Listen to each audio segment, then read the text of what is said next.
রাত তখন 1:45। মাসুদ রানা ঘুমানোর প্রস্তুতি নিচ্ছিল। হঠাৎ একটা অদ্ভুত রকমের নাম্বার থেকে কল আসলো। নাম্বারটা ছিল 260999। তার মনে হলো হয়তো সিম কোম্পানি থেকে ফোনটা এসছে। প্রথমে ভাবলো কেটে দেবে, তারপর ভাবলো না থাক, ধরেই দেখি ফ্রিতে কোনো গান শোনায় কিনা। কলটা ধরতে বেশ অবাক হয়ে গেল মাসুদ রানা। ওই পাশ থেকে একটা মেয়ের কান্না কান্না কণ্ঠ ভেসে এলো।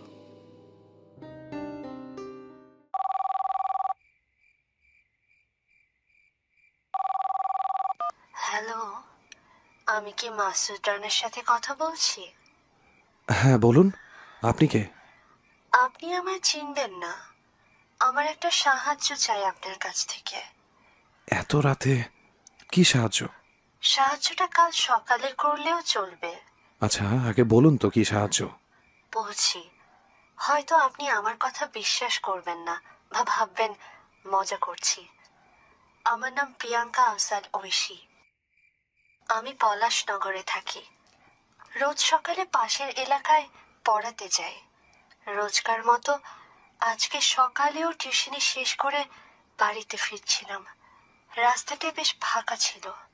হঠাৎ কিছু অপরিচিত ছেলেদের দেখলাম রাস্তায় মাতলাম করছিল।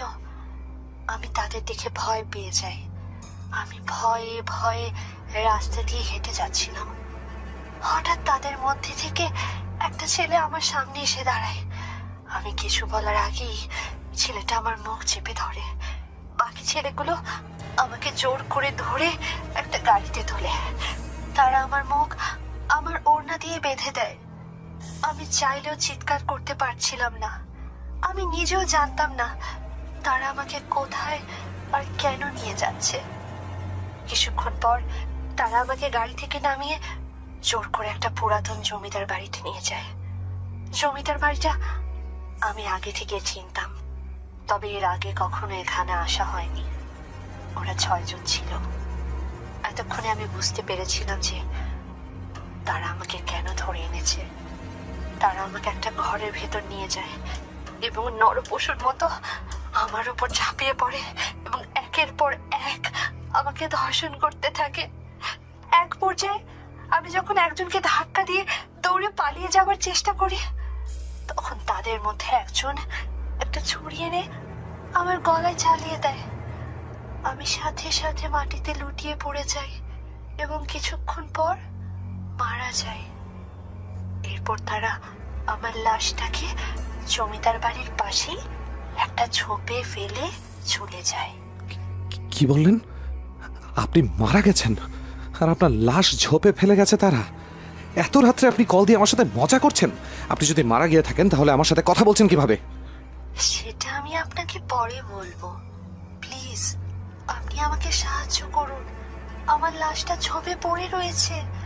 আমার অনেক কষ্ট হচ্ছে। আমার বাবা আমাকে অনেক খুঁজছে। সে থানায় জিডি করেছে। তারা পুরো এলাকা আমায় খুঁজে পাগল হয়ে যাচ্ছে। আপনি প্লিজ একবার আমার বাবার কাছে গিয়ে বলুন যে আমার লাশটা জমিদার বাড়ির ঝোপে পড়ে রয়েছে। তারা যাতে দ্রুত আমার লাশটাকে সেখান থেকে নিয়ে যায়। আমার খুব কষ্ট হচ্ছে। আপনি আপনি ইউ আর আ সাইকো। এত রাত্রে আমার সাথে মজা নিচ্ছেন না? রাখুন ফোন।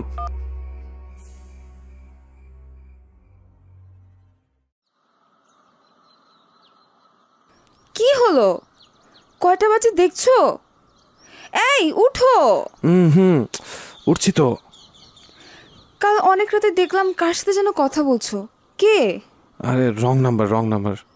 ও আচ্ছা, এই নাও চা। আজকে একটু বেরোবো বুঝলে। কোথায় যাবে? না এমনিতেই একটা রিইউনিয়ন আছে। এইসবই করো। আমার শ্বশুর মশাই তো দিয়ে গেছেন একটা বাড়ি, ভাড়া তুলছো আর দিব্যি বসে খাচ্ছ। উফ, আবার শুরু করলা। যাও তো এখন, নাস্তা রেডি করো যাও। যাচ্ছি। এছাড়া আর কি বা করার আছে? আরে মিমি শোনো। তোর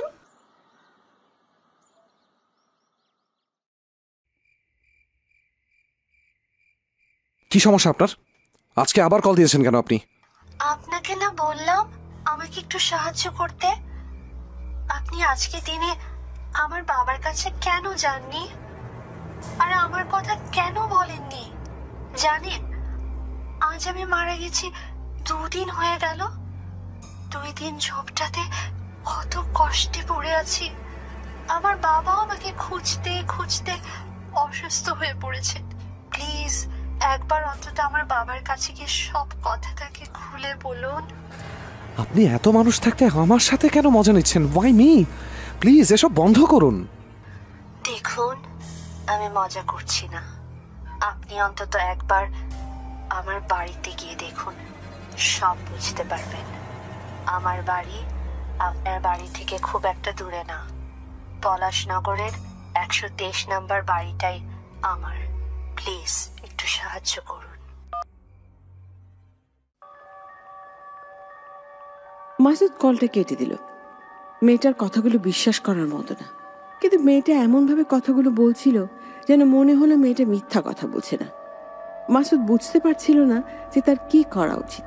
অন্য কাউকে বললে তাকে পাগলও ভাবতে পারে, এ আশঙ্কায় মাসুদ কাউকে কিছু বললও না। সে সিদ্ধান্ত নিল কাল সে পলাশনগরের 123 নম্বর বাড়িটাতে উঠে যাবে। তারপরেই সবকিছু বুঝতে পারবে। পরের দিন সকালবেলায় ঘুম থেকে উঠেই পলাশনগরের উদ্দেশ্যে বেরিয়ে পড়ল মাসুদ।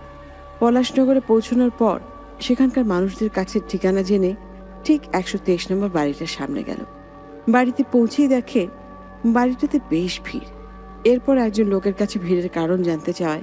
পুরো অবাক হয়ে গেল মাসুদ। গত 2 দিন ধরে এই বাড়ির মেয়েটাকে খুঁজে পাওয়া যাচ্ছে না। মেয়েটার নাম প্রিয়াঙ্কা আফজাল ঐশী। মাসুদ যেন একটা ধাঁধার মধ্যে পড়ে গেল। সে কিছু না ভেবেই জমিদার বাড়ির উদ্দেশ্যে রওনা দিল।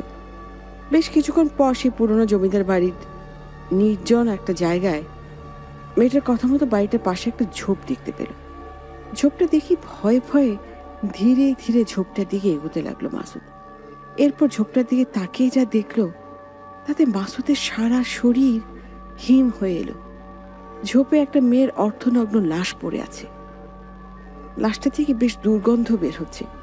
মাসুদ কিছু না ভেবে পুলিশকে খবর দিল। এরপর পুলিশ তাকে নানা রকম প্রশ্ন করতে লাগলো। এখানে লাশটা কি করে এলো, সে কিভাবে জানলো।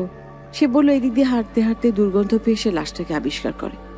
এরপর কোনো মতে সেখান থেকে চলে এলো মাসুদ।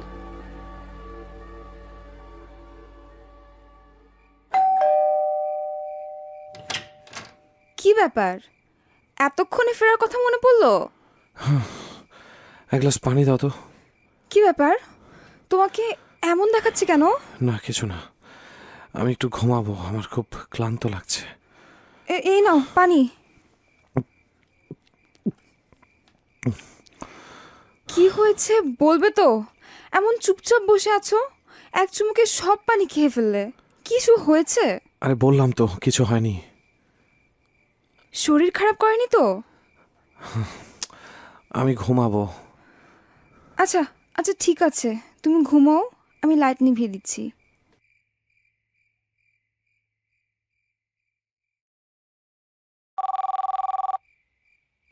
এ কি, আবার সেই নাম্বার? রাত বাজে 2টা। এই মেয়েটা কি চায় আমার কাছে? একটা মৃত মানুষ আমাকে কেন কল করবে? কি হচ্ছে আমার সাথে কিছুই বুঝতে পারছি না। না, আমি ফোনটা বন্ধই করে রাখি।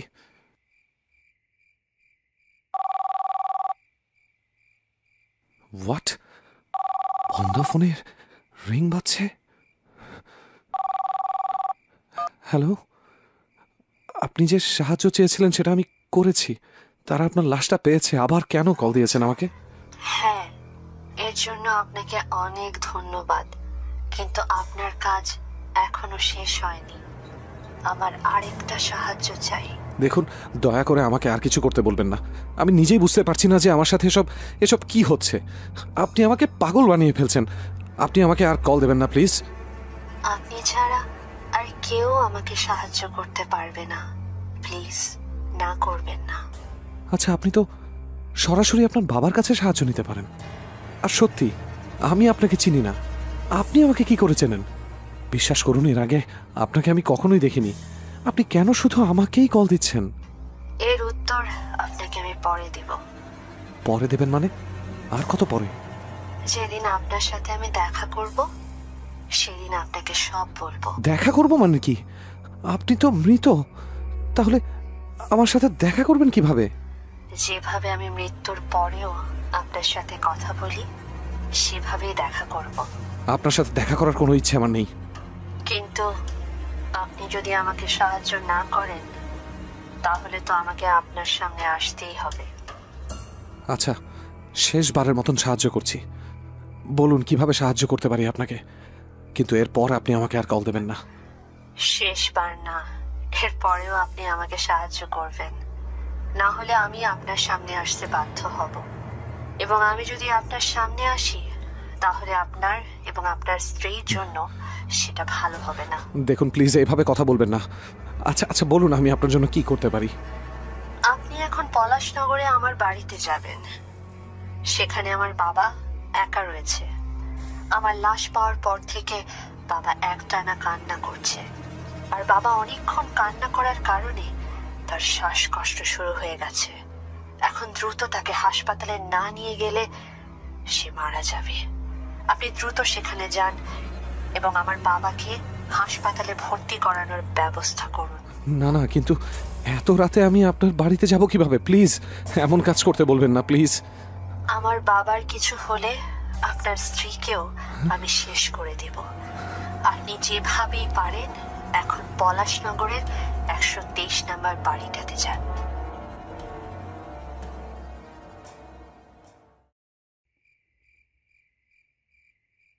এ কি মাসুদ, এত রাতে তুমি কোথায় যাচ্ছ? মানে একটু কাজ আছে আমার। মাসুদ, তোমার কি হয়েছে বলো তো? কই কিছু হয়নি তো। এত রাতে তুমি কোথায় যাচ্ছ মাসুদ? আমাকে বলে যেতে হবে।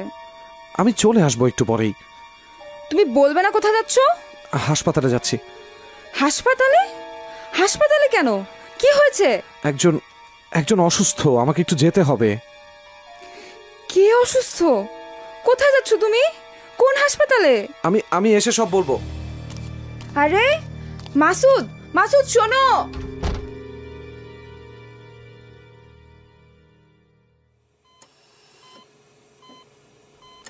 আসসালামু আলাইকুম, আমার নাম মাসুদ। আমি ধন্যবাদ বাবা, তোমার জন্যই আজ আমি বেঁচে গেলাম।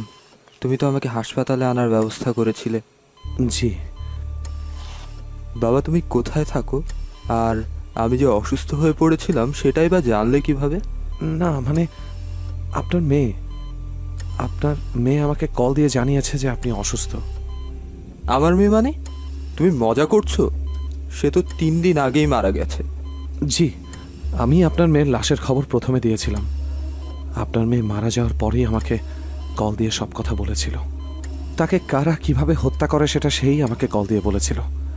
এরপর গত রাতে সে কল দিয়ে আমাকে বলেছিল যে আপনি অসুস্থ। আমার মেয়ে মারা গেছে আর তুমি মজা করছো? আমার মেয়ে মারা যাওয়ার পরেও তোমার সাথে কথা বলেছে? বেরিয়ে যাও এখান থেকে। মেয়ে হারানোর কষ্ট তুমি কি বুঝবে? প্লিজ আমার কথাটা বিশ্বাস করুন, আমি মিথ্যা কথা বলছি না। আচ্ছা আচ্ছা 1 মিনিট, আমার মোবাইলে অটো রেকর্ড অন করা আছে, আপনি নিজের কানে শুনুন।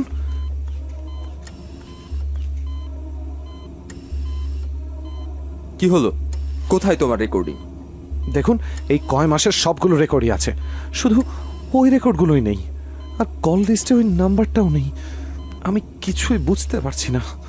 কিন্তু আমি সব বুঝতে পারছি। এসব রসিকতা করার জন্য আর কখনো আমার এখানে আসবে না, না হলে আমি পুলিশকে খবর দিতে বাধ্য হব।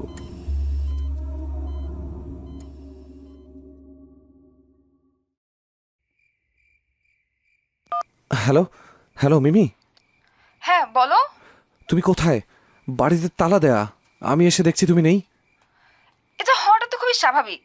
আমি গত কিছুদিন ধরেই দেখছি তুমি রাতে আমার পাশ থেকে উঠে গিয়ে ফোনে কথা বলো। কাল রাতে বললে হাসপাতালে যাচ্ছ। আমি তোমার সব বন্ধুদের কাছে খোঁজ নিয়েছি, কেউই অসুস্থ না। তাহলে তুমি সারা রাত ছিলে কোথায়? মিমি মিমি আমার কথাটা একবার শোনো। শোনার আর কিচ্ছু নেই, আমি সবই বুঝতে পারছি মাসুদ। তুমি ভুল বুঝছো Mimi. I need some time. আমার মনে হয় তোমারও একটু একা থাকা উচিত। আমি বাবার এখানেই আছি, কিছুদিন থাকবো। রাখছি। মিমি মিমি শোনো। হ্যালো হ্যালো মিমি, এই মুহূর্তে তোমার এভাবে যাওয়া ঠিক হয়নি।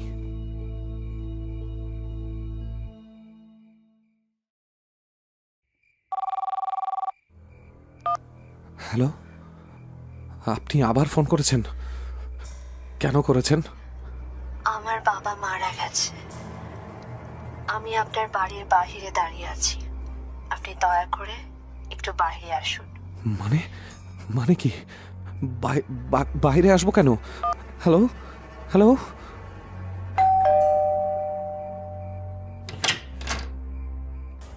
কে? কেউই তো নেই।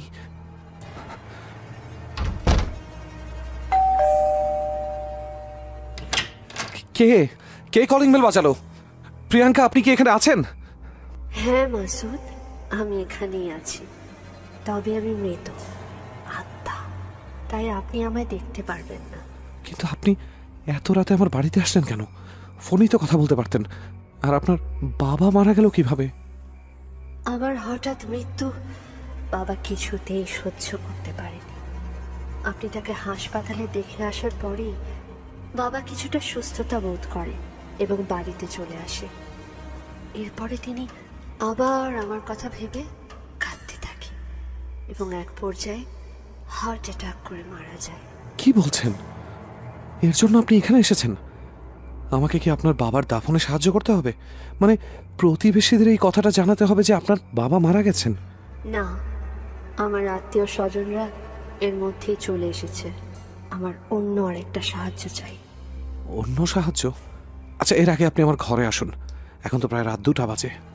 কেউ যদি দেখে এত রাতে আমি বাইরে দাঁড়িয়ে একা একা কথা বলছি, তাহলে সবাই আমাকে পাগল ভাববে।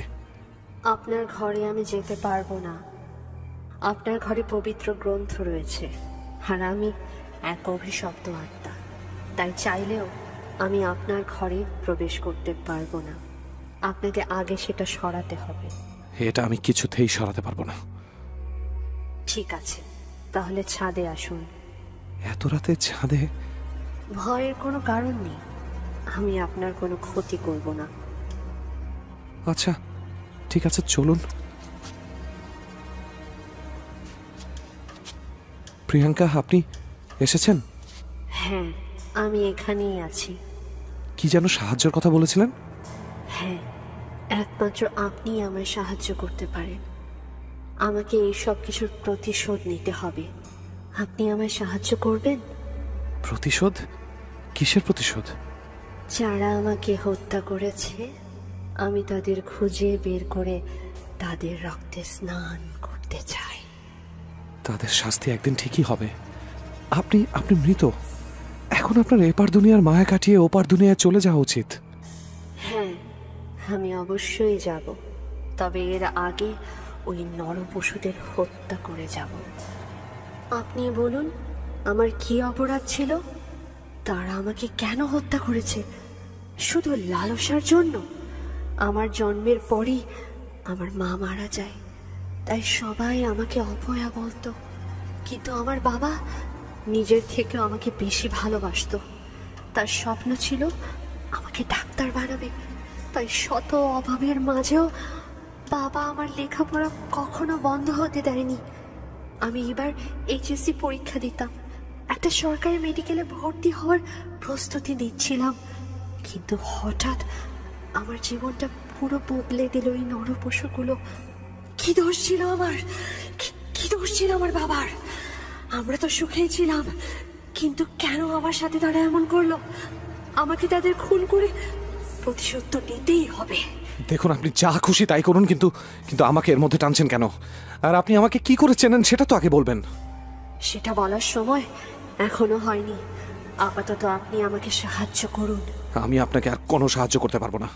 আপনি চলে যান। আমি যদি এখান থেকে চলে যাই, তাহলে বুঝে নিন আপনার স্ত্রীর সাথে এমন কিছু খারাপ ঘটবে যেটা আপনি কল্পনাও করতে পারবেন না। আপনি সবকিছুর মাঝে কেন শুধু আমার স্ত্রীকে টেনে আনেন? আপনার জন্য অলরেডি আমার ওর সাথে নানান ধরনের সমস্যা হচ্ছে। আপনাকে তো বললাম যে শেষবারের মতো আর একবার আমাকে সাহায্য করুন। কথা দিচ্ছি, এরপরে কখনো আপনাকে আর বিরক্ত করব না। মুক্ত করে দেব আপনাকে। আচ্ছা বলুন, আপনার কি সাহায্য চাই? আমার একটা শরীর চাই, যে শরীরে আমি আমার আত্মাকে প্রবেশ করাতে পারবো। আমি সেই শরীরকে নিজের আয়ত্তে আনবো। তখন আর আমার অন্য কারো সাহায্যের প্রয়োজন হবে না। নিজেই নিজের প্রতিশোধ নিতে পারবো। কথা দিচ্ছি, সেই শরীরটা পেলেই আমি আপনাকে মুক্ত করে দেব। আপনি কি পাগল হয়ে গেছেন? আপনাকে আমি শরীর দেব কোথা থেকে? আপনি কি কোনোভাবে আমার শরীরে আপনার আত্মা প্রবেশ করাতে চাইছেন? সেটা পারলে কি আর এতক্ষণ আপনার সাথে দাঁড়িয়ে কথা বলতাম? কখন আপনার শরীরের ভেতরে ঢুকে যেতাম? আমি কোনো জীবিত শরীরে ঢুকতে পারবো না। আমার একটা মৃত লাশ লাগবে। লাশ? আমি এখন আপনার জন্য লাশ কোথা থেকে পাবো? আর আমি লাশই বা আনবো কিভাবে? সেটা আপনি জানেন, কিন্তু কাল অমাবস্যার রাত, কালকের মধ্যেই আমার একটা মেয়ের লাশ চাই। না হলে কিন্তু আমি আপনার বাঁচা মুশকিল করে দেব। বিশ্বাস করুন, আমার পরিচিত কোনো হাসপাতাল নেই যেখান থেকে আপনাকে একটা লাশ জোগাড় করে দেব। আমি এমন কাজ করতে পারবো না। হাসপাতালের কি দরকার মাসুদ? আপনার বাড়ি থেকে কিছুটা দূরেই তো একটা কবরস্থান রয়েছে। সেখানে শুনেছি রোজ 2-3টা লাশ দাফন করা হয়। হ্যাঁ হয় তো। কবরস্থানে চলে যান আপনি। সেখান থেকে নতুন কবর খুঁড়ে একটা মেয়ের লাশ নিয়ে আসবেন আমার জন্য। পারবেন না? আমি এত জঘন্য কাজ কিছুতেই করতে পারবো না। আপনি চলে যান এখান থেকে। না, আপনাকে এই কাজটা করতেই হবে। আমার কালকের মধ্যেই একটা মেয়ের তাজা লাশ চাই। আর না হলে প্রিয়াঙ্কা, কি বিপদে পড়লাম আমি? এখন আমি কি করব? What do I do?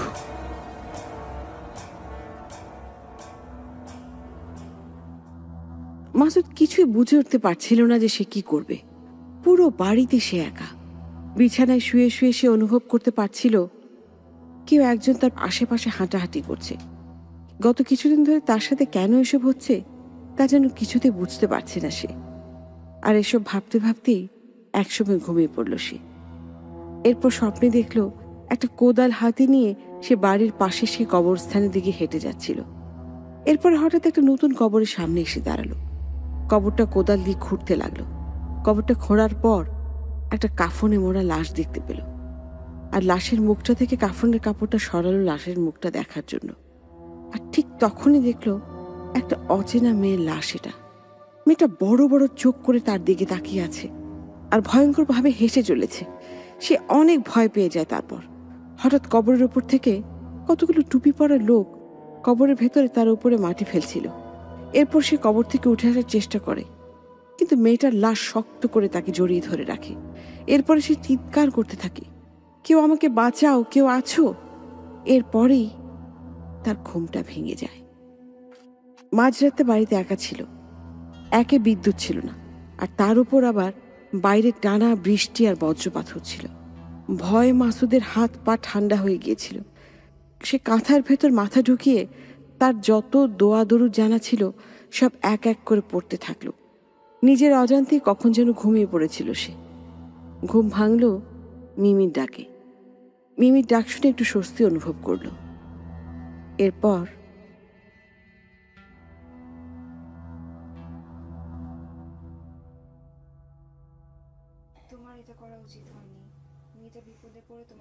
তোমার এটা করা উচিত হয়নি। মেয়েটা বিপদে পড়ে তোমার কাছে সাহায্য চাইতে এসেছিল। তোমার ওকে সাহায্য করা উচিত ছিল। মিমি, কিন্তু এসব তুমি জানলে কি করে? জানবো? কি আবার জানবো? বলেছি ফ্রেশ হয়ে খেতে এসো। ঘরটার যা অবস্থা করে রেখেছো। তুমি আমাকে খেতে যাওয়ার কথাই বলছিলে? হ্যাঁ। তাহলে ওই যে সাহায্যের কথা? সাহায্য? কিসের সাহায্য? মাথা খারাপ হয়ে গেল নাকি তোমার? নাকি কোনো স্বপ্ন টপ্ন দেখছো? কি হলো? কথা বলছো না কেন? হ্যাঁ, না না না না, কিছু না। খাবার দাও, আমি আসছি।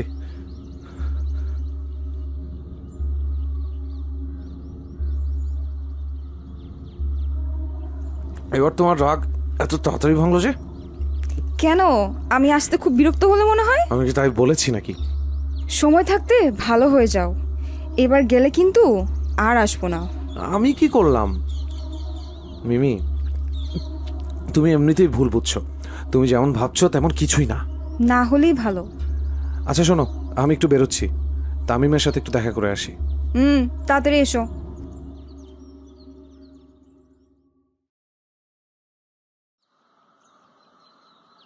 কিরে, কি খবর তোর? ফোনেও পাওয়া যায় না। আর খবর? তোর চেহারের এই অবস্থা কেন? রাতে ঘুমাস না নাকি? কয়দিন একটু ঘুম কম হচ্ছে।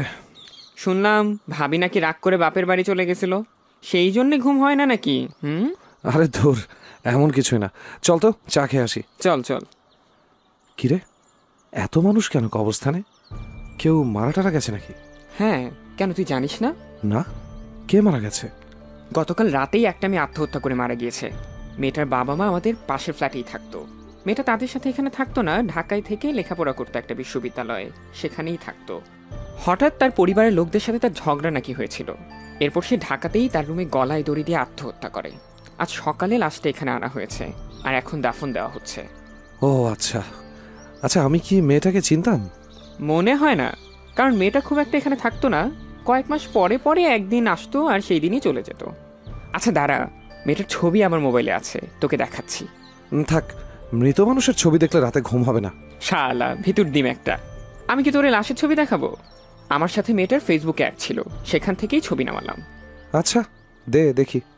এই যে এই মেয়েটা তো আমি আমি কাল রাতে স্বপ্নে এই মেয়েটাকে। কিরে মাসুদ, কি হয়েছে? এমন আটকে উঠলি যে? আই মাসুদ, বিড়বিড় করে কি বলছিস? আচ্ছা কিছু না, চল এখান থেকে অন্য কোথাও যাই। আচ্ছা চল।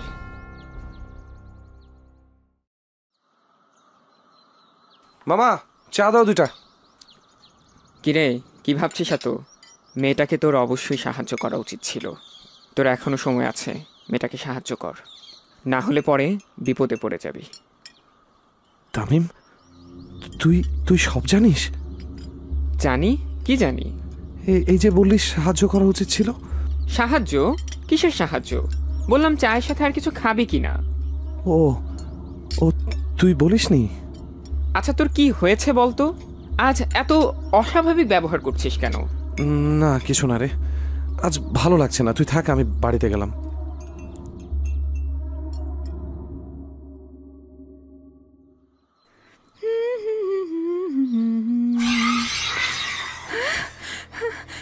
কিসের আওয়াজ এলো?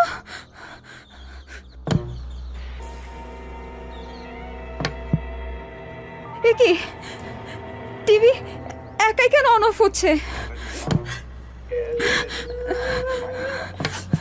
কে কে ওখানে? কে আপনি? বাড়ির ভেতরে ঢুকলেন কি করে? তোর স্বামীকে বলেছিলাম সাহায্য করতে, করলো না। সাহায্য? কিসের সাহায্য? কি বলছেন আপনি? বলেছিলাম আমাকে সাহায্য না করলে তার ফল তোকে ভোগ করতে হবে। না, আমার কাছে আসবে না। না, খবরদার। না,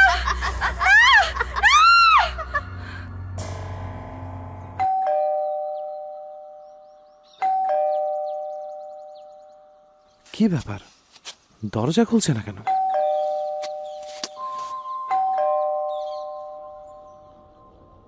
আশ্চর্য তো, এই সময় তো ঘুমায়ও না।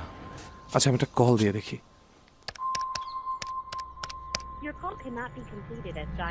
কি আশ্চর্য ব্যাপার, ফোন কেন বন্ধ করে রেখেছে?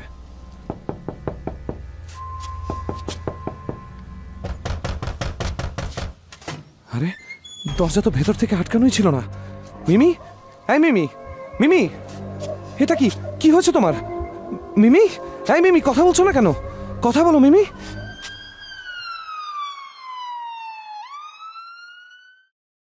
মিমি, এখন কেমন লাগছে? ভালো। এ কি মাসুদ?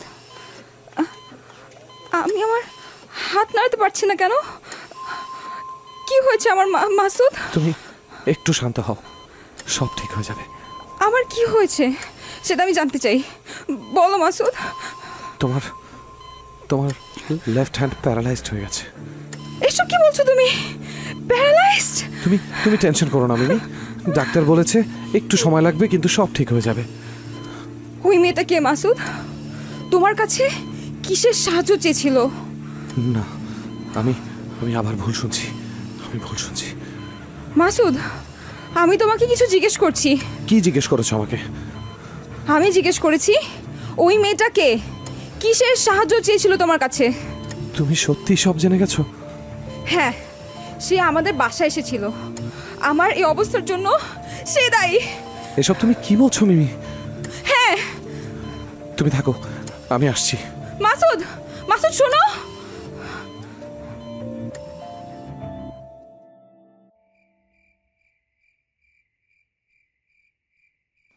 কোথায় কোথায় আপনি? আমি আপনার সাথে কথা বলতে চাই। কোথায় আপনি? আমি জানি আপনি এখানে আছেন, কথা বলুন।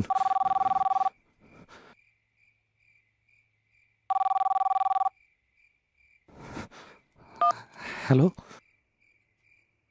কেমন আছেন মাসুদ? গত রাতের স্বপ্নটা কেমন ছিল আপনার? সকালে আপনার স্ত্রীর অদ্ভুত আচরণ কেমন লেগেছিল? রাস্তায় আপনার বন্ধু তামিমের কথাগুলো কেমন লেগেছে?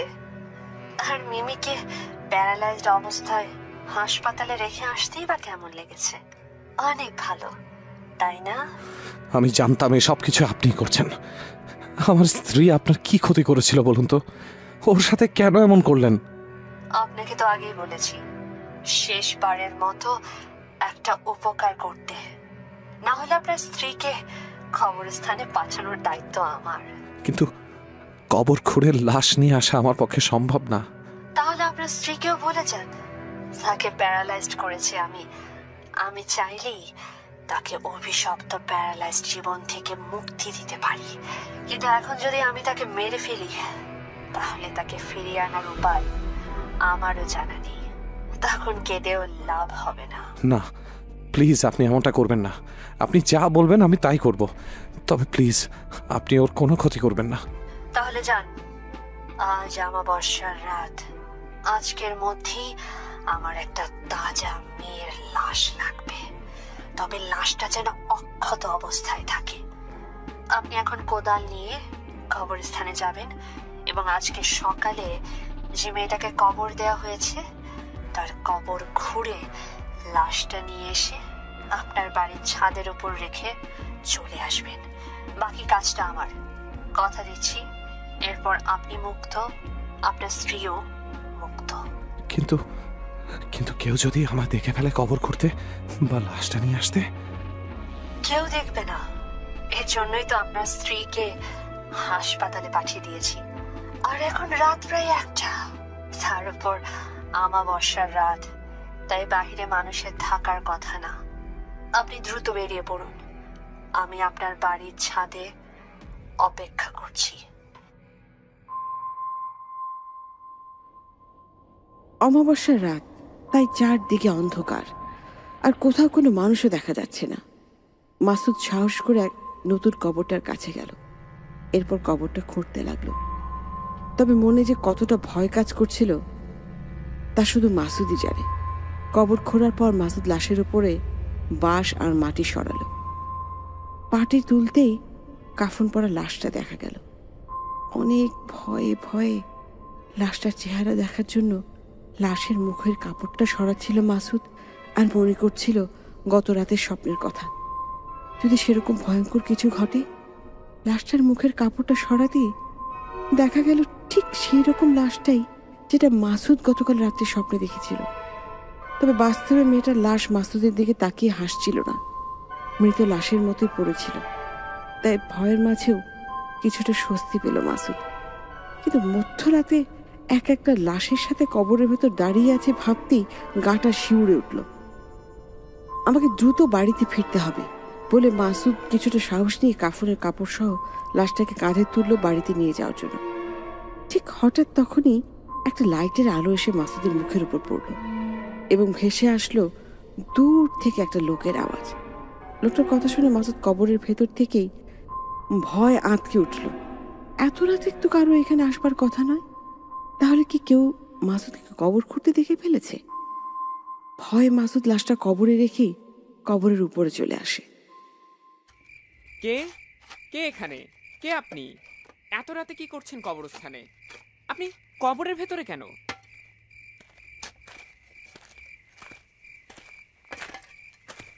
এত রাত্রে আপনি কবরে কি করছেন? আর এই কবরটা তো আজকে সকালেই দেওয়া। আপনি কবরটা খুঁড়ে লাশটার সাথেই বা কি করছেন? আপনি কি লাশ চোর? না মানে আমি তামিম, তুই এখন যদি তামিম চিৎকার শুরু করে এবং এলাকার লোকগুলো এখানে চলে আসে তাহলে আমার মৃত্যু নিশ্চিত, অথবা ওরা আমাকে পুলিশে দিয়ে দেবে। এরপর এই অভিশপ্ত আত্মাটা শরীর না পেয়ে হয়তো আমার স্ত্রীকেও মেরে ফেলবে। এখন আমি কি করব? আপনি কি পাগল? এখনো চুপচাপ দাঁড়িয়ে রয়েছেন?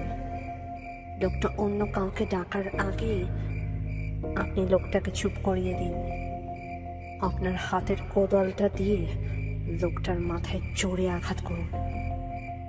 এরপর মেয়েটার লাশ কবর থেকে উঠিয়ে ওই লোকটাকে কবরে ফেলে দিন, আর তার উপর মাটি ফেলে তাকে কবর দিয়ে দিন। হ্যাঁ, শেষ পর্যন্ত আমি একটা খুন করব, তাও নিরপরাধ একজন মানুষকে। কিন্তু মেয়েটা ভুল কিছু বলেনি। এখন এছাড়া আমার কাছে আর কোনো উপায় নেই। আমার স্ত্রীকে সুস্থ করার জন্য এবং নিজেকে মুক্ত করার জন্য আমি যে কোনো কিছু করতে পারি।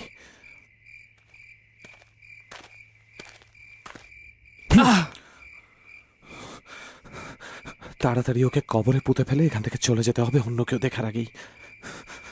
শেষে কিনা আমি আমার নিজের বন্ধুকেই মেরে ফেললাম। কি দেখছেন? যা হবার তা তো হয়ে গেছে। যা করতে হবে তা নিয়ে ভাবাই কি শ্রেয় নয়। তাড়াতাড়ি নিজের কাজ শেষ করে ফেলুন। এই লোকটার কোনো দোষ ছিল না প্রিয়াঙ্কা, কিংবা আমার অথবা আমার স্ত্রীর। আপনার জন্য আমাকে যা যা করতে হচ্ছে এর জন্য আমি আপনাকে কখনো ক্ষমা করব না, কখনো না। তামিমের কোনো ধারণা ছিল না যে কি হতে চলেছে। কিছু বুঝে ওঠার আগে মাসুদ কোদালটা হাতে নিয়ে সোজা তামিমের মাথায় আঘাত করল। তামিম কিছু বলার আগেই মাটিতে লুটিয়ে পড়ল। তামিমের মাথা ফেটে রক্ত পড়তে লাগলো। তারপর ধীরে ধীরে সে তার শেষ নিঃশ্বাস ত্যাগ করল। মাসুদ আর কোনো দেরি না করে মেয়েটার কথা মতো কবরে নেমে কাফনে মোড়ানো লাশটা উপরে তুলল।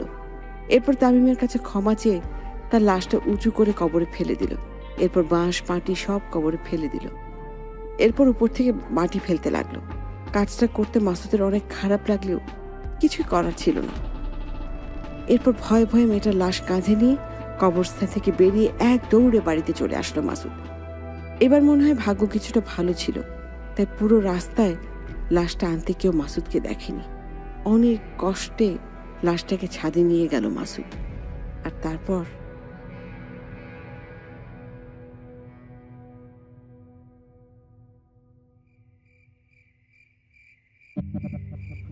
প্রিয়াঙ্কা, আপনি কি আছেন? আমি তো লাশ এনে দিয়েছি, তাহলে কি আমার কাজ শেষ? হ্যাঁ, ভালোই কাজ করেছেন, কিন্তু লাশটার শরীরে কাফনের কাপড় ছাড়া আর কোনো কাপড় পরানো নেই।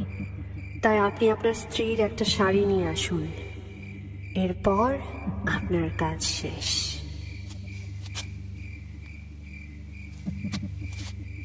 এই যে আমি কাপড় চোপড় সব নিয়ে এসেছি।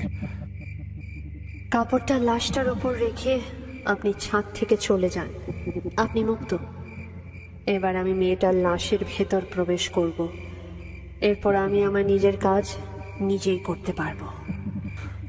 ঠিক আছে, আমি চলে যাচ্ছি। আমার ঘরের ছাদে অশান্ত একটা আত্মা আর একটা মৃত মেয়ের লাশ। পুরো বাড়ি জুড়ে আর কেউ নেই আমি ছাড়া। তারা চাইলে এই মুহূর্তে আমাকে যে কোনো কিছু করতে পারে। আমার আসলে দেখা উচিত কি হচ্ছে ছাদে।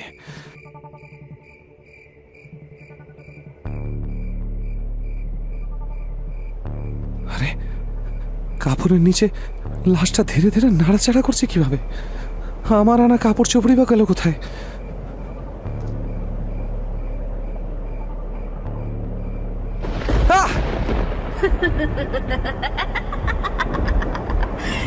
লুকিয়ে লুকিয়ে কি দেখছেন? জানতাম আপনি ভয় পাবেন, তাই আপনাকে নিজের ঘরে যেতে বলেছিলাম। তবে ভয় পাওয়ার কিছু নেই, আমি আপনার কোনো ক্ষতি করব না। আপনি আমার অনেক উপকার করেছেন, এখন থেকে আপনার আর কোনো কাজ নেই। আপনার স্ত্রীকে মিথ্যার অভিশাপ থেকে মুক্ত করে দিচ্ছি আমি। এখন শুধু আমাকে আমার প্রতিশোধগুলো নিতে হবে। প্রথমে খুঁজে বের করব সবগুলো ছেলেকে যারা সেদিন আমাকে হত্যা করেছিল। চলে যাবেন? যান, কিন্তু আপনি আমাকে কিভাবে চেনেন সেটা তো আগে বলে যান। সেটা বলার সময় এখনো হয়নি। সময় হয়নি মানে?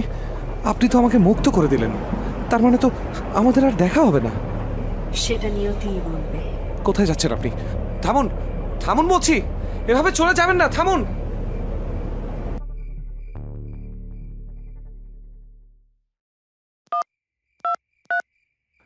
হ্যালো, জি জি, আমি মিসেস মিমির হাজবেন্ড বলছিলাম, মাসুদ বলছি। আপনি কি দয়া করে আমাকে ওনার কারেন্ট কন্ডিশন আমাকে একটু জানাতে পারবেন? জি জি জি, আমি অপেক্ষা করছি।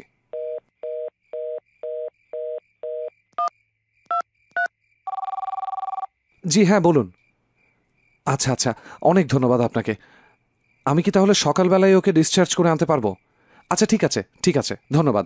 আমি সকাল হলেই যাচ্ছি।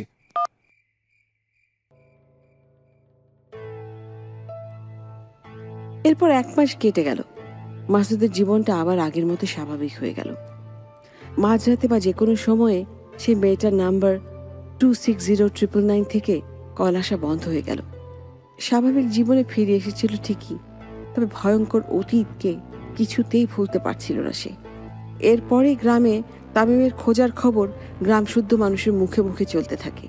শুধু মাসুদই জানে তামিমকে কখনো খুঁজে পাওয়া যাবে না, কারণ কেউ তো আর কবর খুঁড়ে লাশটা চেক করতে যাবে না।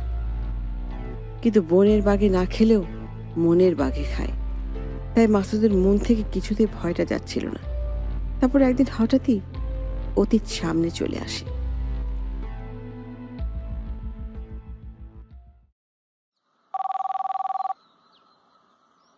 এই যে শুনছো, তোমার কল এসেছে। কে কে কল দিল? জানি না, আননোন নাম্বার 260999। 260999?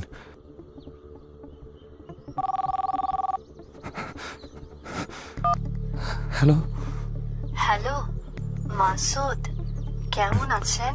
এতদিন ভালোই ছিলাম, কিন্তু আপনার কল দেখে মনে হচ্ছে আর ভালো থাকা হবে না। ভয় পাবেন না, আমি আপনাকে আর কিছু করতে বলবো না। তাহলে কেন কল দিয়েছেন? আমাকে যে 6 জন মিলে হত্যা করেছিল তাদের সবাইকে আমি খুঁজে পেয়েছি। এরা শহরের একটা প্রাইভেট বিশ্ববিদ্যালয়ের ছাত্র। এরা সেদিন একটা পার্টি শেষ করে ফিরছিল। সবাই মাতাল ছিল। এরপরেই তারা আমাকে ধরে নিয়ে সেই জমিদার বাড়িতে যায় এবং আমাকে ধর্ষণ করে হত্যা করে। এদের মধ্যে 3 জনের পরিচয় আমি পেয়ে গেছি।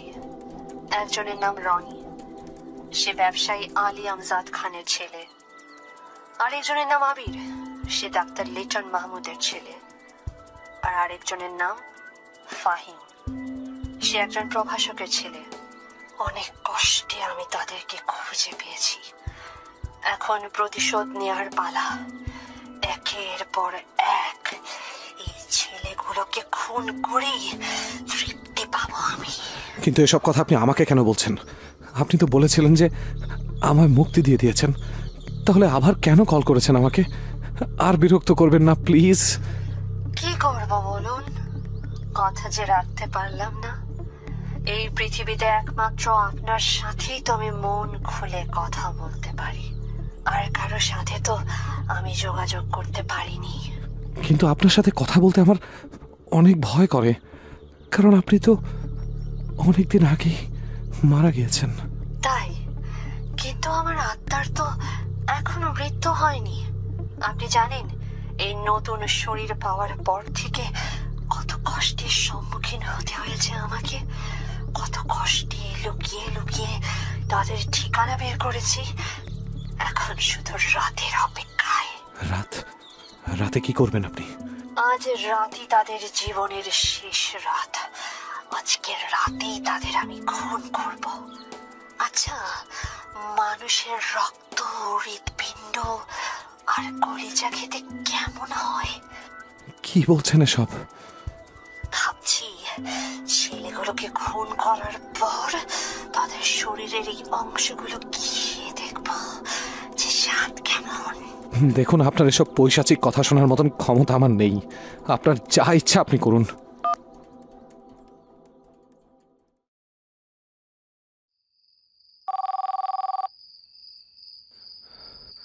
আবার কল এসেছে। কি হয়েছে? এত রাতে আবার কল দিয়েছেন কেন আপনি? তুমি জানো এখন আমি কোথায় আছি? আমি এখন 3টা তাজা লাশের উপর বসে আছি। হোয়াট?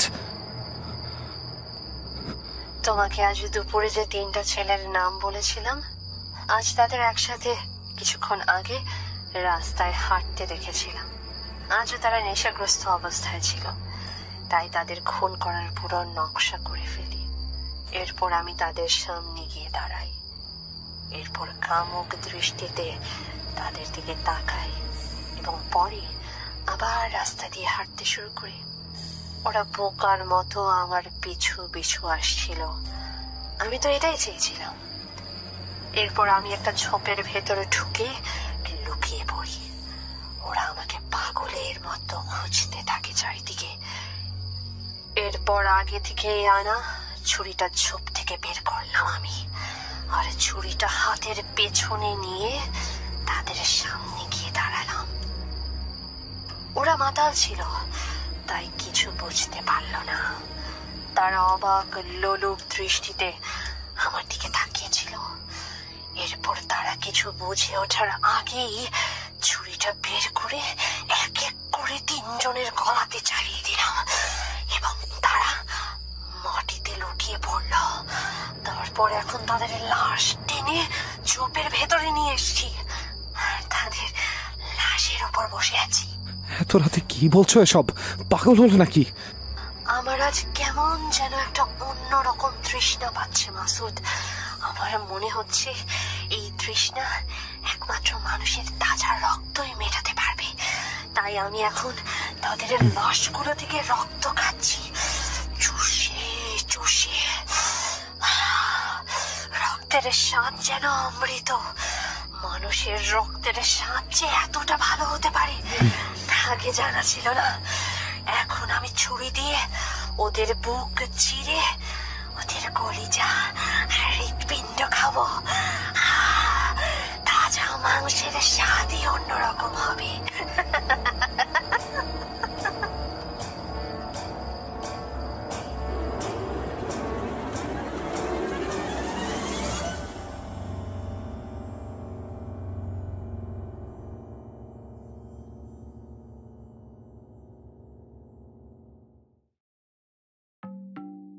এরপর ভয় ঘৃণায় কলটা কেটে দিতে চাইল মাসুদ, কিন্তু কলটা কিছুতেই কাটছিল না। ওই পাশ থেকে কিছু ভয়ঙ্কর শব্দ কানে আসছিল, যেন কেউ কোনো কিছুর হাড়গোড় কামড়ে খাচ্ছে। এরপর প্রচন্ড ভয়ে মাসুদ মোবাইলটা ছুঁড়ে মারে ঘরের দেয়ালে। তারপর কাঁথার নিচে মাথা ঢুকিয়ে ভয়ে শুয়ে পড়ে মাসুদ। এতটা ভয়ঙ্কর আর বর্বর কেউ কি করে হতে পারে তা মাসুদের জানা নেই।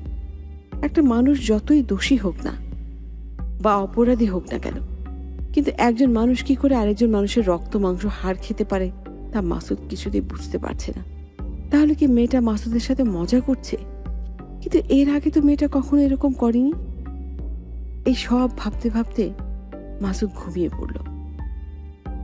ঘুম থেকে উঠে মাসুদ ঘরের মেঝেতে মোবাইলটা খুঁজতে লাগলো, কিন্তু মোবাইলটা তার বিছানাতেই পড়ে রয়েছে। গতকাল রাতে তো মোবাইলটা দেয়ালে ছুঁড়ে মেরেছিল, কিন্তু মোবাইলের কিচ্ছু হয়নি। মোবাইলের কোথাও একটা দাগও নেই। কিছুই বুঝতে পারল না মাসুদ। এরপর হাত মুখ ধুয়ে সকালে নাস্তা করে একটু টিভির ঘরে গিয়েই মাসুদ টিভিতে যা দেখল তা ভয়ের সংজ্ঞাকে আরো এক ধাপ উপরে নিয়ে যায়।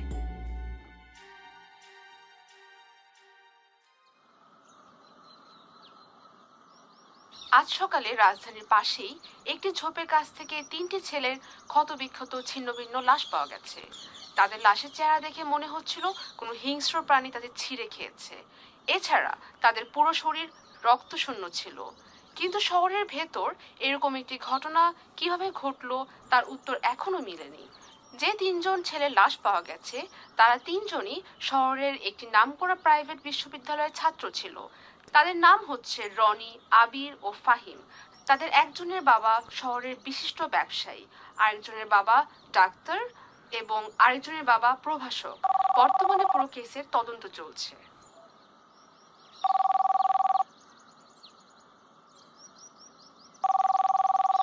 কি ব্যাপার? এসব আবার কি শুরু করেছো তুমি? তুমি তো পশুর চেয়ে অধম।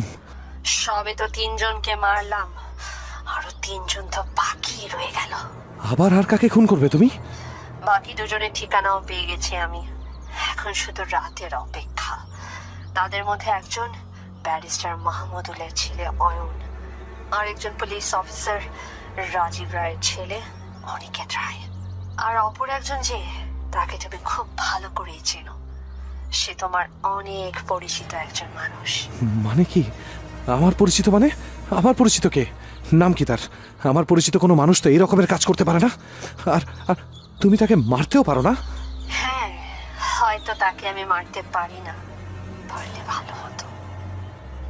আমার শাস্তি থেকে সে বেঁচে গেছে। কিন্তু কে সে? তামিম। এমন হতেই পারে না। সে তো কখনো নেশাও করে না। আমি ওকে ছোটবেলা থেকে চিনি। ভুল চেনো তুমি।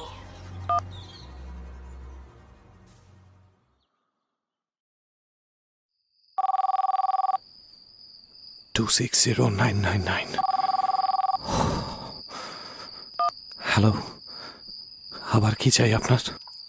কিছুই চাই না, একবার ছাদে আসবেন, আমি আপনার ছাদে। আবার কেন এসেছো এখানে? তোমার সাথে শেষবারের মতো দেখা করতে। আর কতবার আমাদের শেষ দেখা হবে প্রিয়াঙ্কা? দেখা হয়তো এবারই শেষ, কথা হলেও হতে পারে একবার।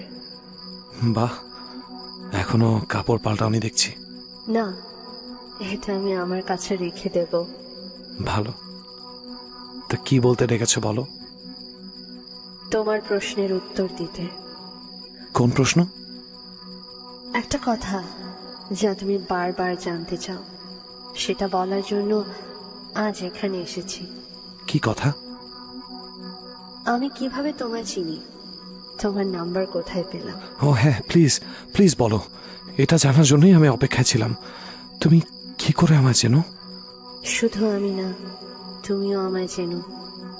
আমাদের প্রথম দেখা হয় কক্সেস বাজারে। কক্সেস বাজারে? কবে? আমার তো ঠিক মনে পড়ছে না। তোমার মনে আছে আজ থেকে কয়েক মাস আগে যখন কক্সেস বাজারে গিয়েছিলে?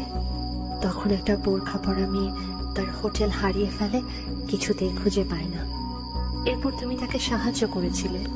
হ্যাঁ, কিন্তু তুমি এটা জানলে কিভাবে? তাহলে তুমি কি সেই বোরখা পরা মেয়েটা ছিলে?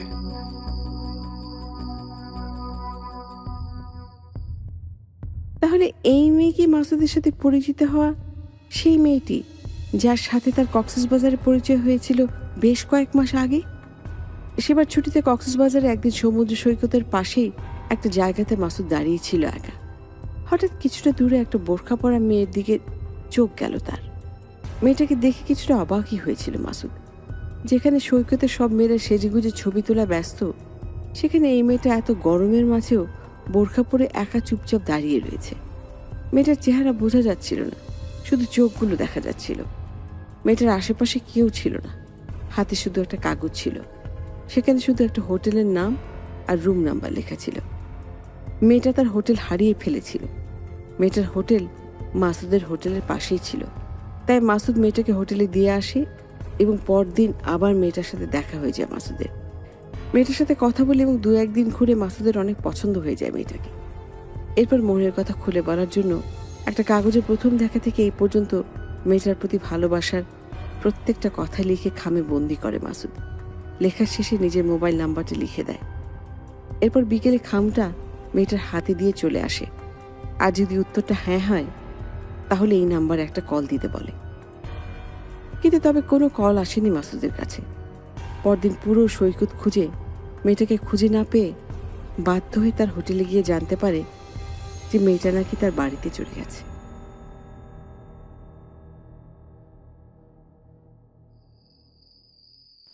তাহলে এরপরে আর আপনি আমাকে কল দেননি কেন? পৃথিবীতে আমার পুরুষ ভালো বন্ধু একজনই ছিল, সেটা হলো আমার বাবা। এরপরে যদি আমি কাউকে ভালোবেসে থাকি বা বিশ্বাস করে থাকি, সেটা আপনি। আমি ভেবেছিলাম এইচএসসি পরীক্ষার পর কোনো মেডিকেল কলেজে ভর্তি হওয়ার পর আপনাকে কল দিয়ে নতুন সম্পর্কে জড়াবো, কিন্তু এর আগেই তো নরপশুগুলো আমার জীবনকে বদলে দিল। আমি তো আজও আপনাকে ভালোবাসি। আমিও আপনাকে ভালোবাসি, কিন্তু আমাদের পৃথিবী আজ ভিন্ন। আর কিছুক্ষণ পর বাকি দুজনকে খুন করে আমি এই পৃথিবী থেকে বিদায় নেব।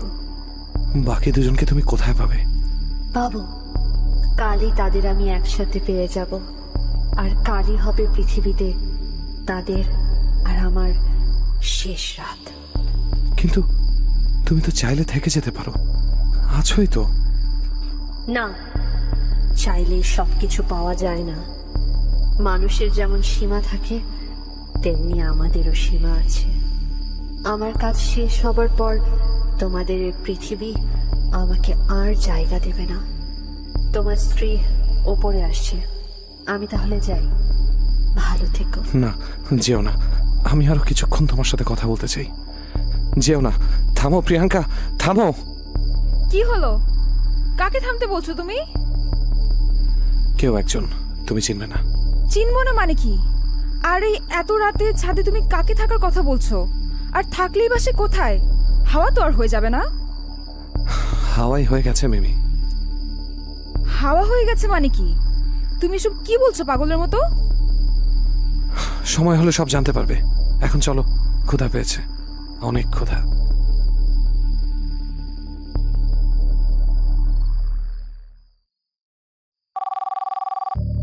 হ্যাঁ প্রিয়াঙ্কা, বলো।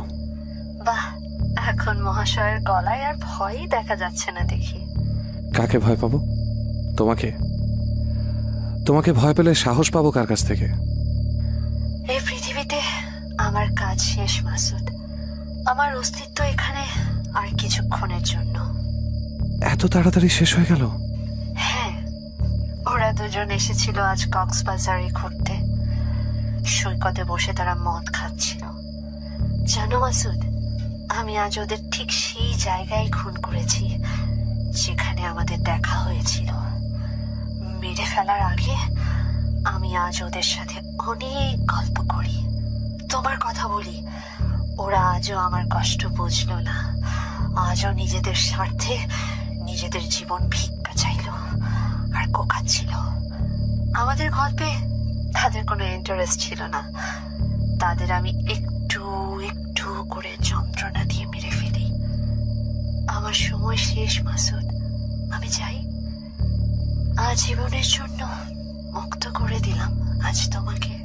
এই মুক্তি আমি চাই না প্রিয়াঙ্কা।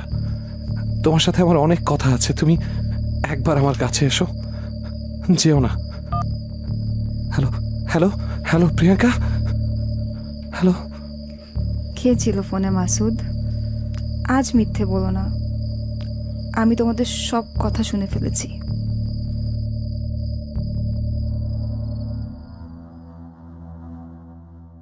এরপর 260999 নিয়ে শুরু থেকে সব কথা মিমিকে বলে দেয় মাসুদ। সে অনেকবার ট্রাইও করে ওই নাম্বারে ফোন করার জন্য, কিন্তু বারবার এই নাম্বার অসম্পূর্ণ দেখায়। এরপর একটা বছর কেটে যায়। 260999 থেকে আর কোনো ফোন আসে না, কিন্তু আজও মাসুদ ভুলতে পারেনি 260999 কথা। মাসুদ আজও রাতে ফোন হাতে ছাদে বসে থাকে কলের অপেক্ষায়।